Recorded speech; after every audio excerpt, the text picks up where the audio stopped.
Greetings, it is I, Dr. L, coming straight at you from the Chatsworth Psychiatric Institute during the COVID Apex in Los Angeles. I'm here with, what are you doing? Apex. Okay, well, you don't need to act out what I'm saying.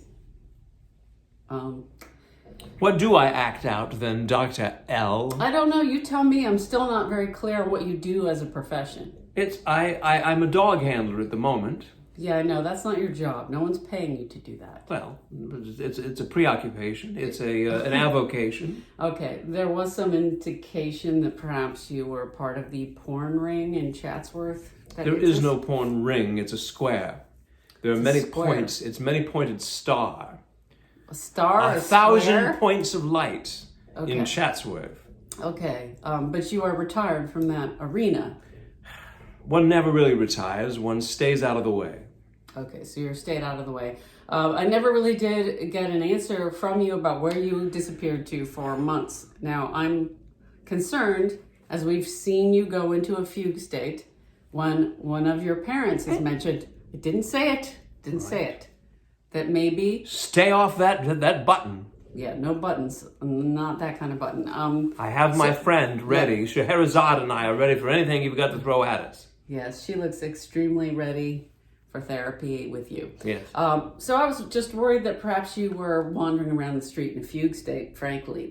I was very concerned. I called all the hospitals. I called all the police departments because I take my patients' welfare very seriously. It's ever so kind of you to be concerned, and it's ever so kind of you to make phone calls in reference to my well-being. Yes, but what happened to you, E-Buzz? Where were you? I told you I was thinking.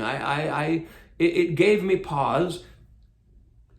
It gave me pause to reconsider where I am in my life. I do have a photo of you that was taken from a security camera during the time you were absent. And it is you basically stealing ice cream at a Salt and Straw ice cream store. They give that away free. That's not stealing. No, you can see you went behind the counter, grabbed some dairy-free vegan ice cream, and then left without paying. They were being very slow about their samples, that's all. Okay, that wasn't a sample. You had a waffle cone full of ice cream. They offered me the cone, and they did not say it cost anything. Are you taking on a life of crime? Is that what you're doing instead of porn now? No, I was seeking succor. Okay, did you go back and pay for the giant ice cream cone you stole? I considered it, yes. That's like a $25 ice cream cone. It is not $25. Yes, it is. It's very expensive. $15.50. It's very expensive vegan ice cream. Well, I'm not sure I understood the vegan part of it, and so I wanted to taste it and see what was in it for me. You wanted to steal it. Thievery is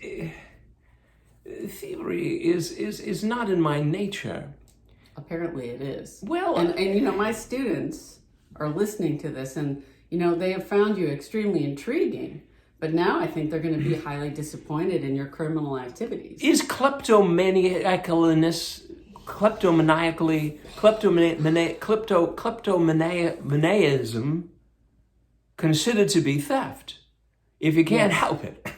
Yes. So I couldn't help myself. That ice cream looks so good. You never mentioned to me early on in our process that you had a klepto issue. So I didn't until after you talked to me. I'm telling you, you unleashed these things that I never experienced before in my life. Some of them emotional, some of them psychological, some of them mystical. Mystical. Okay. That's very interesting to me, but we have to deal with one thing at a time. Although some things, we have to stop the thievery. And I want to tell you, Stop the steal.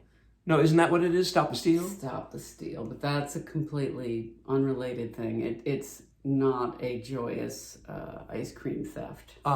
Like the look on your face is very gleeful. Well, I have to had admit. a good time. It is something though you must not give into. And you're back to the dog. We'll come back in a little bit.